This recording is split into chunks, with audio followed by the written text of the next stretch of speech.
6년간 박근혜 전 대통령이 살아서 호가 고이했던 분들, 그분들이 그렇게 말하려면 탄핵을 막았어요. 누가 비판해? 친박 누구? 그 비겁하게 숨어서 그건 국격은 낫지 않습니다. 겁이 나서 뒤에 숨어갖고 쑥덕거리는 게 지금 자동 사망 절차로 가고 있잖아. 걸음을 그대로 적당히 봉합해서 가게 됩니다. 그 상처가 덧나지 않습니까? 걸음도 그대로 두고 땀덩어리도 그대로 두고 어떻게 새로운 정당이에요? 홍준표 대표는 언사가 도를 넘어선 지 오래됐습니다. 누가 누구를 지금 알량한 법지식을 한정해서 이게 코미디 같은 암덩어리, 보름이라는 단어까지 썼습니다. 그냥 두고 볼 수는 없습니다. 홍준표 대표 체제는 전직되어야 합니다. 네, 영상 잘 만나보셨습니까? 자, 여의도 정치권 얘기를 좀 해보겠습니다. 여의도 정치권도 이제 막 꿈틀꿈틀 되는 것 같습니다. 뉴스가 참 많이 등장했는데요. 짚어보도록 하죠. 자, 자유한국당 요즘에 이 상황이 녹록지가 않은 것 같은데, 자, 노은지 기자, 어제 한국당 회의가 있었는데 뭐 큰 소리들이 오갔다는데 도대체 무슨 일이 있었던 겁니까? 사실 공개 회의 때는 별로 그런 기류가 없었는데 비공개 회의 때 벌어진 일인데요. 사실 삼선 의원들과 이제 최고위원들 간의 연석 회의였는데 네. 삼선 의원이라고 하면 복당파들이 좀 많습니다. 바른정당에서 온 사람들이 많은데 사실은 처음에 분위기는 좀 화기애애했다고 하는데요. 네. 홍준표 대표의 최근에 잇따른 SNS 막말에 대해서 조금 품격을 지켜주시면 좋겠다. 예. 대표가 품격을 갖췄으면 좋겠다. 이런 얘기를 복당파 중에 한 의원이 전했다고 하는데 이 말에 약간 홍준표 의원이 기분이 나빴나 봐요. 나는 품격이 없다. 이런 식으로 바로 맞받아 치더니 그 이후에 약간 예를 하나 들었는데요. 이제 정치인이 품격이 있을 필요는 없다라고 하면서 그 정치인 중에 가장 품격이 있었던 이회찬 정 총재는 품격이 가장 없었던 노무현 전 대통령에게 지지 않았느냐라고 하면서 정치인은 품격이 있을 필요가 없다라고 얘기를 했답니다. 근데 사실은 SNS에서의 어떤 잇따른 막말이 문제가 된 거여서 결국 마지막에는 홍준표 대표가 일단 SNS는 내가 자제하겠다. 그래서 제가 방송 들어오기 전에도 한번 봤더니 28일에 올린 이후에는 SNS는 하지 않으시고 있더라고요. 알겠습니다. 자, 근데 이준석 위원장 어떻습니까? 이 복당파 의원들 있지 않습니까? 바른정당에 있다가 한국당에 합류한 9명의 의원들. 사실 홍준표 대표 편이었거든요. 왜냐하면 복당할 때 편의도 많이 봐줬고 했기 때문에. 근데 이런 복당파 의원들이 지금 홍준표 대표한테 막 쓴소리하고 있다면서요. 그러니까 그 9명, 그러니까 2차 탈주한 분들과 처음에 한 분들까지 해서 22분이거든요. 예. 22분이니까 상당한 세력이죠. 그러니까 이분들이 원래 홍준표 대표에게 어느 정도 빚졌다는 의식이 있다면은 만약에 큰 힘이 될 수 있을 텐데, 문제는 홍준표 대표가 그 과정 속에서 절차적으로야 편의를 봐줬겠지만은 그분들이 편하게 했는가에 대해서 약간 이견이 있습니다. 그래서 예를 들어 들어올 때도 늦게 들어와가지고 약간 면박 주기식으로 이제 나가기도 한다든지 이런 것도 있었고. 그래요? 제가 지난주 우리 정치데스크 방송한 다음에 이제 김무성 대표랑 식사를 하러 이제 갔었거든요. 자, 저녁자리 있다고 그랬잖아요. 저녁자리 하러 갔는데 공교롭게 가서 이제 이야기를 해보니까 김무성 대표 같은 경우에도 워낙 본인이 이제 대표까지 지낸 큰 정치인이다 보니까 그런 독자 세력을 구축하려는 의도가 커 보이지, 거기서 홍준표 대표와 보조를 맞춰가지고 어떤 앞으로 정치적 일정을 가질 생각은 별로 없는 것 같습니다. 그렇기 때문에 앞으로 홍준표 대표의 가장 큰 문제는 뭐냐면요. 홍준표 대표는 지금 나를 쫓아내려고 쫓아낼 수 없다는 식으로 이야기하고 있지만은 그거 2011년에도 그랬습니다. 2011년에 절차적으로는 안 되지만 결국 세력 다툼에도 일려나가지고 홍준표 대표가 대표직을 4개월 만에 사퇴하게 되었거든요. 그러니까 이번에도 홍준표 대표가 약간 위기 상황에 처한 것이 뭐냐면은 홍준표 대표는 지금 우리가 제1야당의 대선 후보였기 때문에 큰 세력을 가졌다 인식하는 것이지 올해 초만 하더라도 홍준표 대표는 대중 지지율이 5%가 되지 않았었고 황교안 총리나 반기문 총장 등에 밀려가지고 그리고 당내 친홍계 의원이라고 분류되던 분들도 지금 친박에 반대되는 의미로서의 반박 정도의 의미의 의원들이 몇 분 계신 거지 친홍이라 부르는 의원들 세가 굉장히 약합니다. 그래서 아마 지금 복당파 같은 경우, 그러니까 바른정당에서 다시 돌아가신 분들 같은 경우에도 홍준표 대표에 비해 가지고 세력에서 밀리지 않기 때문에 홍준표 대표 하라는 대로 해줄 리는 전혀 없습니다. 알겠습니다. 한국당 지금 상황이 복잡합니다. 친박이 있고요, 비박이 있고요, 친홍이 있고요, 비홍이 있습니다. 복잡한 당내 상황인데요. 그러니까 이게 이런 거죠. 지금 자꾸 이제 홍준표 대표가 공격을 받는 거는 말씀을 좀 너무 세게 하지 마세요. 하시더라도 좀 점잖게 하십시오. 이런 게 지금 논란이 되고 있는 것 같은데, 이런 논란에 대해서 정작 홍준표 대표 본인은 이렇게 설명한 적이 있었습니다. 함께 한번 들어보시죠. 서울시장이 저하고는 고향 같습니다. 작년 옆 동네 내가 한 2년 선배가 돼요. 박홍수 씨라기보다는 거기에 또 박경선 의원이라고 서울시장에 올라오는 그분도 우리 동네 사람이야. 우리 동네가 그 험한 동네입니다. 그 막말 잘하는 사람이 있거든. 그 설문이라고 또 민주당 막말 대가도 있습니다. 그것도 한 동네야. 네. 그러니까 박영선 뭐 민주당 의원 얘기가 등장하는데 뭐 얽힌 뭐가 있다면서요? 원래 저분들이 2011년 때 보면은 한 분은 민주당 정책위원장이었고 한 분은 서울시장 후보 유력한 분이었고 한 분은 또 그 당시에 여당 대표였기 때문에 그때 기획기사가 많이 났어요. 창녕에서 큰 힘을 많이 난다 그래가지고. 창녕에서. 예, 근데 알아보니까 그 당시에 기사를 보면 홍준표 대표랑 박영선 의원 같은 경우에는 이 조상의 묘자리도 거의 붙어있는 묘도 있고 그래요? 집은 같은 리 안에 있기 때문에 네. 진짜 뭐 같은 리 안에? 20-30m 거리 있었다 이렇게 이야기하더라고요. 20-30m. 예, 그래가지고 네. 뭐 그런데 사실 홍준표 대표가 창녕이 원래 뭐 기가 센 동네다 이래가지고 화항산 때문인가요? 뭐 기가 세다고 합니다. 그런데 그렇기 때문에 본인이 막말한다고 하는데 창녕 출신은 뭐 다른 꼭 정치인 빼놓고 얘기하면은 지금 뭐 성낙인 서울대 총장 같은 경우 창녕 출신이시거든요. 네. 그분이 막말하시진 않거든요. 아. 그렇기 때문에 뭐 그런 의미에서 전혀 과학적 근거는 없는 걸로 보입니다. 알겠습니다. 근데 강병규 기자, 네. 오늘 오전에도 이제 국회에서 뭐 한 행사가 있었는데 홍준표 대표를 겨냥한 발언들이 많이 나왔다면서요? 네, 그렇습니다. 뭐 오늘 오전 뭐 말씀하신 대로 행사에 나경원 의원이랑 뭐 홍문종 의원이 참석을 해서 홍준표 대표에 대한 이제 불만의 목소리를 냈는데요. 그 영상 한번 보시겠습니다. 당대표의 권한을 넘어선 이런 발언들이 로 이렇게 많은 뭐 의원들이나 당원들이 위축되기도 하는 부분이 아쉽고요. 좀 상식을 넘는 부분에 의아해하는 것이고 그것이 뭐 사당화 이런 논란을 일으키지 않을까 이렇게. 말씀을 가려서 하셨으면 좋겠다 그런 생각이 들고. 그러니까 이제 한국당 상황이 이제 여러 가지로 좀 이제 어수선하게 돌아가니까 홍준표 대표가 급기야 나섰군요. 노은지 기자. 네, 당직자들한테 뭐 막말 자제령을 내렸다고 하는데 막말 자제령. 또 조금은 자제하는 모습이고요. 근데 이게 뭐 막말을 뭐 무조건 막말이라기보다는 지금 원내대표 경선이 다음 달 12일이니까 얼마 안 남았어요. 그래서 원내대표 후보들에 대한 공격을 좀 자제하라 이런 얘기였는데 아무래도 이제 원내대표 경선, 원내대표 후보가 되려는 사람들에 대해서 본인이 여러 가지 막말한 것들이 좀 논란이 되다 보니까 원내대표 경선과 관련된 막말들은 우리 모두 자제하자 이런 자제령을 내렸습니다. 근데 이제 방금 전에 뭐 소식 들어온 걸 좀 보니까요. 네. 또 이런 얘기가 있더라고요. 이제 홍 대표 측이 좀 막말을 자제하라고 한 적이 전혀 없었다. 이렇게 얘기를 해서 이게 지금 좀 더 추가적인 취재가 좀 이루어지고 있거든요. 네. 좀 더 소식이 들어오는 대로 제가 전달을 해드리겠습니다. 네. 근데 보통 이제 당의 투톱을 대표랑 원내대표로 놓잖아요. 근데 지금 홍준표 대표가 대표로 상당한 권한을 행사하고 있지만은 원내대표가 누가 선출되냐에 따라 가지고 그쪽으로 힘이 쏠릴 수밖에 없는 게요. 이번 원내대표는 후반기 원구성에 있어가지고 상임위원장 후보랑 상임위의 배정을 이제 담당하기 때문에 예. 당선된 순간 의원들이 다 거기 줄 섭니다. 허허. 반대로 홍준표 대표는 줄 게 없어요. 왜냐하면 공천 시즌이 앞으로 뭐 국회의원 3년 넘게 남았기 남아있으니까. 때문에 예. 줄 게 있는 사람과 줄 게 없는 사람이 스톱으로 있으면 줄 게 있는 사람 쪽으로 급격하게 힘이 쏠릴 수밖에 없습니다. 예, 알겠습니다. 자, 그런 만큼 이제 이 원내대표 경선이 이제 막 치열하게 진행이 되고 있는 것이겠죠. 이제 강병규 기자. 네.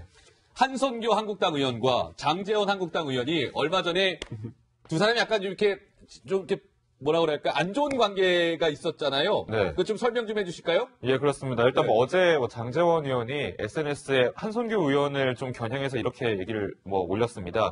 네. 존재감도 없이 허송세월을 보내더니 심심했는지 원내대표를 출마를 했느냐 이런 얘기를 했었고요. 네. 또 이제 러닝메이트인 정책위 의장 후보도 없이 혼자서 이렇게 불쑥 나섰냐라면서 이제 강한 비판을 좀 내세웠거든요. 네. 근데 이제 불과 하루 만에 오늘 이제 페이스북을 통해서 뭐 한성규 선배님을 뵙고 화해했다 이렇게 얘기를 했어요. 그리고 예. 뭐 선배님의 좋은 레이스를 기대한다라고 이제 덕담까지 보냈는데 왜 이게 계속 이렇게 하루 만에 이렇게 번복이 되니까 네. 표창원 의원이랑 또 장재원 의원이랑 싸우다가 계속 또 화해하고 이런 것도 있었잖아요. 야, 장제원! 예. 그런 장면이. 왜 표창원 이러면서 이렇게 얘기했잖아요. 예. 예, 그렇게 좀 그래서 그런지 뭐 국민들이 보기에는 이게 뭐 쇼가 아니냐, 그냥 일부러 뭐 보여주기 식 아니냐 이런 얘기까지 나오고 있는 것 같아요. 이준석 위원장 짧게. 예. 쇼 맞습니까? 뭐 쇼는 아니고요. 장재원이 실제로 성격이 이제 좀 격하신 부분이 있기 때문에 예. 그랬던 걸로 보이는데 저는 그런데 저게 단순한 갈등 표출로 보이지 않는 게요. 결국에는 한성교 의원 같은 경우에는 친박에서 갈래가 나오고 있거든요. 네, 그리고 이제 장재원 의원 같은 경우 비박에서 갈래가 나오고 있기 때문에 지금 뭐 아까 말했던 소부파에 속해 있지만은 나중에 결국 원내대표 선거가 되면은 크게 한번 붙을 것 같습니다. 알겠습니다. 자, 이번에는, 한국당 좀 소식 좀 짚어봤고요. 이번에는 국민의당 안철수 대표 얘기를 좀 해볼 텐데요. 어제 서울대학교를 찾아서 안철수 대표가 강연을 했다고 합니다. 그런데 여기에서 어떤 오랜만에 이 또 강철수다운 면모가 드러났다고 하는데요. 어떤 상황이었을까요? 직접 목소리로 확인해 보시겠습니다. 지금 현재 자유한국당 세력으로 이렇게 축소되기까지 저는 어떤 사람보다도 열심히 노력했다고 저는 생각합니다. 오히려 민주당이 한 게 없습니다. 거기에. 그러니까 뒷짐지고 계속 뒤에서 눈치만 못 봤던 거죠. 뭐 그랬던 사람이 그렇게 바뀌겠습니까? 민주당과 손잡는 거는 절대로 안 되는 건 물론이고 자유한국당과 손잡는 것도 절대로 안 됩니다. 그거는 차라리 제가 정치 그만두는 게 낫죠. 좀 굉장히 뭐랄까요, 좀 화가 난 건 아닐 테고 굉장히 하여튼 목소리가 좀 높아졌는데 노은지 기자 어떤 얘기를 하고 싶었던 거예요, 안철수 대표가? 저게 사실 어제 서울대에서 그 청년과 미래 다당제 뭐 이런 거에 대해서 좀 특강을 하는 과정에서 나온 얘기였는데 지금 안철수 대표 같은 경우는 국민의당과 바른정당의 통합을 좀 이루고 싶어 하잖아요. 근데 네. 거기에 있어서 뭔가 이제 뭐 민주당과 합쳐야 된다 여러 가지 목소리가 나오는 거에 대해서 얘기를 한 건데 사실 민주당이 지난 탄핵 정국에서 뒷짐지고 아무것도 안 하지 않았느냐 그리고 자유한국당이 저런 지경이 될 때까지 뭐 다들 뭐 넋을 놓고 있지 않았냐 이런 얘기를 하면서 사실은 이제 뭐 민주당과도 한국당과도 절대 합칠 수 없다 이런 얘기를 한 거였고요. 예. 그리고 이제 바른정당과 합친 이후에 추후에 다시 한국당과 또 합치는 거 아니냐 이런 얘기를 하는 거에 대해서 좀 경계를 하면서 예. 절대 그런 일 없다라고 하면서 제가 봤을 때는 이번에도 정치 인생을 한번 걸어본 것 같아요. 네. 절대 그럴 일 없다. 아니면 내가 관두는 게 낫겠다라고 하면서 좀 강한 어투로 자신의 정치 인생까지 좀 거론하는 모습을 보였습니다. 내가 민주당, 한국당하고 손을 잡느니 차라리 대한민국 정치판에서 내가 손을 달겠습니다. 나 정치 안 하겠습니다. 이렇게 강도 높게 발언을 한 것인데요. 이거 좀 궁금한데요. 우리 이준석 위원장 나오셨으니까 마침. 오늘 안철수 대표가 의미심장한 곳을 가죠?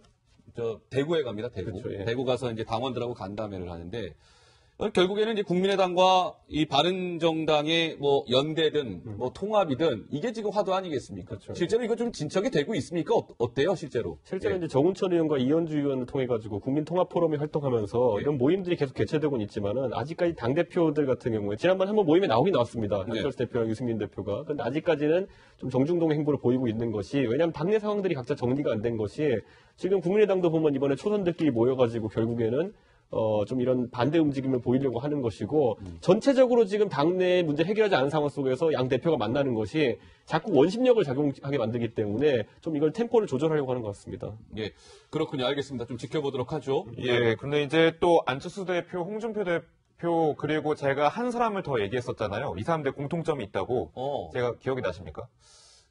지금 누군지를 저보고 알아맞추라는 예, 질문인 건가요? 아까 얘기 한 번 했었는데. 저 여기 원고에 있는데 얘기해도 됩니까? 제가 먼저 얘기할게요.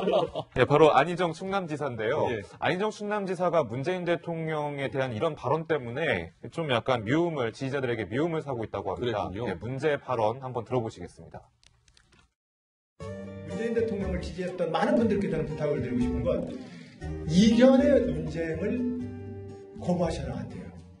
근데 지금 현재 진행되는 걸 보면 다른 이견 자체를 좀 싫어합니다. 그러면 안 됩니다.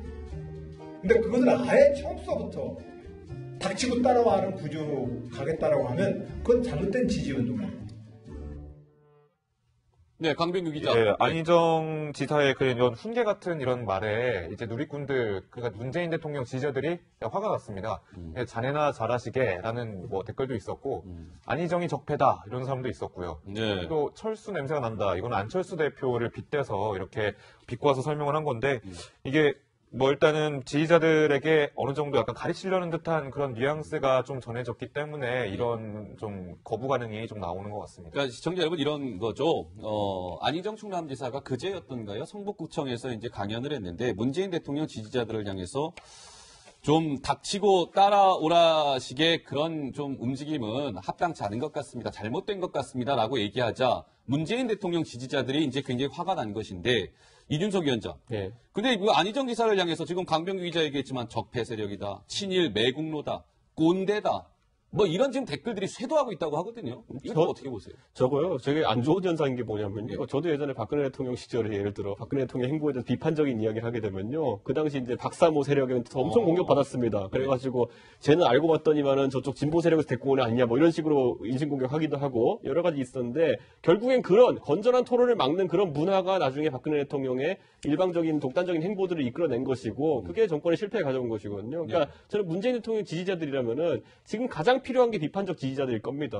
지금 와가지고 박근혜 대통령 때 살펴보면은 유승민 대표 같이 할 말 한 사람이 없었다는 것이 가장 지금 뼈아픈 시점인데 문재인 대통령이 지금까지 하는 과정 속에서 잘한 것도 많지만은 잘못된 것들이 있었을 때 민주당 당내 인사들 중에 비판한 사람이 누가 있습니까? 그 비판이 사라진 상황 속에서는 제 생각에 정부가 건강하기 힘들다 봅니다. 노은지 기자 어떻습니까? 그러니까 문재인 대통령의 어떤 뭐 팬클럽이라든지 온오프라인상에서 사실 이런 비슷한 논란이 있었던 적이 좀 덜어 있었지 않았었습니까? 그렇죠. 왜냐하면 그 문재인 대통령의 적극 지지층 사이에서는 사실 약간 반대되는 얘기를 하는 뭐 심지어 여당 의원일지라도 문자 폭탄을 보낸다거나 뭐 악성 댓글을 보낸다거나 이런 식의 어떤 좀 논란이 많았어요. 그렇기 때문에 지금 이제 안희정 지사가 얘기하는 걸 찬찬히 뜯어보면 문재인 대통령의 뭐 국정 운영에 대해서 좀 지적을 한다기보다는 좀 극성 지지층, 특히 반대되는 세력에 대해서 안 좋은 식의 악성 댓글을 보내는 사람들에 대해서 약간 경계를 하는 건데 왜냐하면 그게 나중에 봤을 때 문재인 대통령의 눈과 귀를 가릴 수도 있지 않겠습니까? 그런 지적이 있을 수 있죠. 잘한다는 얘기만 할 수는 없으니까 이견도 함께 공론의 장으로 끌어와야 된다 이런 식의 어떤 조언을 한 것 같은데 어쨌든 지지자들 사이에서는 또다시 저게 논란이 되고 있는 상황입니다. 이준석 위원장 보시기에 어떻게 전망하세요? 안희정 지사의 정책 행보도 좀 궁금한데 충남지사 지금 재선하고 있잖아요. 내년에 또 출마하면 3선 이제 하는 겁니다. 3선에 도전을 할 거라고 보십니까? 아니면 충남지사 안 하고 있다가 재보궐선거를 통해서 국회의원이 될 거라고 보십니까? 어떤 행보를 걸을 거라고 지난 재선에서 안희정 지사의 폭발적인 어떤 인기가 올라가다가 갑자기 꺾인 이유는 뭐냐면 당내 지원 세력이 적었기 때문이거든요. 그렇기 때문에 이번에 안희정 지사가 그 부분을 절감하고 있다면은 국회로 진입하려고 할 것이다. 재보궐선거를 통해서. 박원순 시장도 똑같은 한계 절감했기 때문에 국회에 진입하려고 했으나 다시 이제 삼선 도전 쪽으로 방향을 돌린 것처럼 안희정 지사도 마지막에 어떤 판단할지 모르겠지만은 지금 당장은 국회의원 도전 그리고 당대표 도전 이 두 가지를 지상 과제로 삼을 것 같습니다. 국회의원이 되고 난 후에 당대표에 도전할 것이다. 그렇죠. 그게 바로 문재인 대통령이 집권했던 구조거든요. 초선 의원 한 다음에 그다음에 대표 한 다음에 그다음 집권했던 것이거든요. 그렇군요. 알겠습니다. 자, 오늘도 쉼없이 달려왔습니다. 강병규 기자, 그렇죠? 네, 그렇습니다. 자, 저는 잠시 후 60초 1분 후에 다시 돌아오도록 하겠습니다. 가에 대해 약간 이견이 있습니다. 그래서 예를 들어 들어올 때도 뭐 늦게 들어와가지고 약간 면박 주기식으로 이제 나가기도 한다든지 이런 것도 있었고. 그래요. 제가 지난주 우리 정치데스크 방송한 다음에 이제 김무성 대표랑 식사를 하러 이제 갔었거든요. 자, 저녁자리 있다고 그랬잖아요. 저녁자리 하러 갔는데 공교롭게 가서 이제 이야기를 해보니까 김무성 대표 같은 경우에도 워낙 본인이 이제 대표까지 지낸 큰 정치인이다 보니까 그런 독자 세력을 구축하려는 의도가 커 보이지 거기서 뭐 홍준표 대표와 보조를 맞춰가지고 어떤 앞으로 정치적 일정을 가질 생각은 별로 없는 것 같습니다. 그렇기 때문에 앞으로 홍준표 대표의 가장 큰 문제는 뭐냐면요. 홍준표 대표는 지금 나를 쫓아내려봤자 쫓아낼 수 없다는 식으로 이야기하고 있지만은 그거 2011년에도 그랬습니다. 2011년에 절차적으로는 안 되지만 결국 세력 다툼에 밀려나가지고 홍준표 대표가 대표직을 4개월 만에 사퇴하게 되었거든요. 그러니까 이번에도 홍준표 대표가 약간 위기 상황에 처한 것이 뭐냐면은 홍준표 대표는 지금 우리가 제1야당의 대선 후보였기 때문에 큰 세력을 가졌다 인식하는 것이지 올해 초만 하더라도 홍준표 대표는 대중 지지율이 5%가 되지 않았었고 황교안 총리나 반기문 총장 등에 밀려가지고 그리고 당내 친홍계 의원이라고 분류되던 분들도 지금 뭐 친박에 반대되는 의미로서의 반박 정도의 의미의 의원들이 몇 분 계신 거지 친홍이라 부르는 의원들 세가 굉장히 약합니다. 그래서 아마 지금 복당파 같은 경우 그러니까 바른정당에서 다시 돌아가신 분들 같은 경우에도 홍준표 대표에 비해 가지고 세력에서 밀리지 않기 때문에 홍준표 대표 하라는 대로 해줄 리는 전혀 없습니다. 알겠습니다. 뭐 한국당 지금 상황이 복잡합니다. 친박이 있고요, 비박이 있고요, 친홍이 있고요, 비홍이 있습니다. 복잡한 당내 상황인데요. 그러니까 이게 이런 거죠. 지금 자꾸 이제 홍준표 대표가 공격을 받는 거는 말씀을 좀 너무 세게 하지 마세요. 하시던 없는 걸로 보입니다. 알겠습니다. 근데 강병규 기자, 오늘 오전에도 이제 국회에서 뭐 한 행사가 있었는데 홍준표 대표를 겨냥한 발언들이 많이 나왔다면서요? 네, 그렇습니다. 뭐 오늘 오전 뭐 말씀하신 대로 행사에 나경원 의원이랑 뭐 홍문종 의원이 참석을 해서 홍준표 대표에 대한 이제 불만의 목소리를 냈는데요. 그 영상 한번 보시겠습니다. 당대표의 권한을 넘어선 이런 발언들이 이렇게 많은 뭐 의원들이나 당원들이 위축되기도 하는 부분이 아쉽고요. 좀 상식을 넘는 부분에 의아해 하는 것이고 그것이 뭐 사당화 이런 논란을 일으키지 않을까 이렇게. 말씀을 가려서 하셨으면 좋겠다 그런 생각이 들고. 그러니까 이제 한국당 상황이 이제 여러 가지로 좀 이제 어수선하게 돌아가니까 홍준표 대표가 급기야 나섰군요. 노은지 기자. 네, 당직자들한테 뭐 막말 자제령을 내렸다고 하는데 막말 자제령. 또 조금은 자제하는 모습이고요. 근데 이게 뭐 막말을 뭐 무조건 막말이라기보다는 지금 원내대표 경선이 다음 달 12일이니까 얼마 안 남았어요. 그래서 원내대표 후보들에 대한 공격을 좀 자제하라 이런 얘기였는데 아무래도 이제 원내대표 경선, 원내대표 후보가 되려는 사람들에 대해서 본인이 여러 가지 막말한 것들이 좀 논란이 되다 보니까 원내대표 경선과 관련된 막말들은 우리 모두 자제하자 이런 자제령을 내렸습니다. 근데 이제 방금 전에 뭐 소식 들어온 걸 좀 보니까요. 또 이런 얘기가 있더라고요. 이제 홍 대표 측이 좀 막말을 자제하라고 한 적이 전혀 없었다. 이렇게 얘기. 6년간 박근혜 전 대통령이 살아서 호가 고이했던 분들, 그분들이 그렇게 말하려면 탄핵을 막았어요. 누가 비판했어요? 친박 누구? 그 비겁하게 숨어서 그건 국회의원답지 않습니다. 겁이 나서 뒤에 숨어갖고 쑥덕거리는 게 지금 자동 사망 절차로 가고 있잖아. 걸음을 그대로 적당히 봉합해서 가게 됩니다. 그 상처가 더 나지 않습니까? 걸음도 그대로 땀덩어리도 그대로 어떻게 새로운 정당 홍준표 대표는 언사가 도를 넘어선 지 오래됐습니다. 누가 누구를 지금 알량한 법지식을 한정해서 무슨 코미디 같은 보름이라는 단어까지 썼습니다. 그냥 두고 볼 수는 없습니다. 홍준표 대표 체제는 정직되어야 합니다. 네, 영상 잘 만나보셨습니까? 자, 여의도 정치권 얘기를 좀 해보겠습니다. 여의도 정치권이 이제 막 꿈틀꿈틀 되는 것 같습니다. 뉴스가 참 많이 등장했는데요. 짚어보도록 하죠. 자, 자유한국당 요즘에 상황이 녹록지가 않은 것 같은데, 자, 노은지 기자, 어제 한국당 회의가 있었는데 뭐 큰 소리들이 오갔다는데 도대체 무슨 일이 있었던 겁니까? 사실 공개 회의 때는 별로 그런 기류가 없었는데 비공개 회의 때 벌어진 일인데요. 사실 삼선 의원들과 이제 최고위원들 간의 연석 회의였는데 좀 점잖게 하십시오. 뭐 이런 게 좀 논란이 되고 있는 것 같은데 이런 논란에 대해서 정작 홍준표 대표 본인은 이렇게 설명한 적이 있었습니다. 함께 한번 들어보시죠. 서울시장이 저하고는 고향 같습니다. 작년 옆 동네 내가 한 2년 선배가 돼요. 박홍수 시장보다는 거기에 또 박영선 의원이라고 서울시장 나오는 그분도 우리 동네 사람이야. 우리 동네가 그 험한 동네입니다. 그 막말 잘하는 사람이 있거다. 그 설문이라고 또 민주당 막말 대가도 있습니다. 그것도 한 동네야. 네. 그러니까 박영선 민주당 의원 얘기가 등장하는데 얽힌 뭐가 있다면서요? 원래 저분들이 2011년 때 보면은 한 분은 민주당 정책위원장이었고 한 분은 서울시장 후보 유력한 분이었고 한 분은 또 그 당시에 여당 대표였기 때문에 그때 기획 기사가 많이 났어요. 창녕에서 큰 힘을 많이 난다 그래가지고. 창녕에서. 네, 근데 알아보니까 그 당시에 기사를 보면 홍준표 대표랑 박영선 의원 같은 경우에는 이 조상의 묘자리도 거의 붙어 있는 묘도 있고 그래요? 집은 같은 리안에 있기 때문에 네. 진짜 같은 리안에 2-30m 거리 있었다 이렇게 이야기하더라고요. 2-30m. 네, 그래가지고 그런데 사실 홍준표 대표가 창녕이 원래 기가 센 동네다 이래가지고 화항산 때문인가요? 기가 세다고 합니다. 그런데 그렇기 때문에 본인이 막말한다고 하는데 창녕 출신은 다른 꼭 정치인 빼놓고 얘기하면은 지금 성낙인 서울대 총장 같은 경우 창녕 출신이시거든요. 네. 그분이 막말하시진 않거든요. 그렇기 때문에 그런 의미에서 전혀 과학적 근거. 근데 삼선 의원이라고 하면 복당파들이 좀 많습니다. 바른정당에서 온 사람들이 많은데 사실은 처음에 분위기는 좀 화기애애했다고 하는데요. 네. 홍준표 대표의 최근에 잇따른 SNS 막말에 대해서 조금 품격을 지켜주시면 좋겠다. 예. 대표가 품격을 갖췄으면 좋겠다. 이런 얘기를 복당파 중에 한 의원이 전했다고 하는데 이 말에 약간 홍준표 의원이 기분이 나빴나 봐요. 나는 품격이 없다. 이런 식으로 바로 맞받아 치더니 그 이후에 약간 예를 하나 들었는데요.